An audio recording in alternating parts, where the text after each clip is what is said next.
બાબારી મિત્રો તો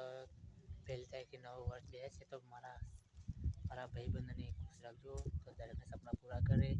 તો મારા મેહુલ ઝાલા સિંગલ કલાકને આઈડી છે મેહુલ ઝાલા સિંગલ કલાકાર તો લાઈક કરજો શેર કરજો કોમેન્ટ કરજો અને જય મેલડીમાં લખવાનું ભૂલતા ના અને જય બાબારી જય શંકર ભગવાન અને જય હનુમાન દાદા દરેકના સપના પૂરા કરશે તો તો લાઈક કરજો શેર કરજો કોમેન્ટ કરજો જય બાબારી મિત્રો તો મારો મેહુલ ઝાલા સિંગલ કલાકાર તો યુટ્યુબના આઈડી છે રાજા શીખો તો લાઈક કરજો શેર કરજો કોમેન્ટ કરજો મારી હોલ એક દાડો કોઈ હતું નતું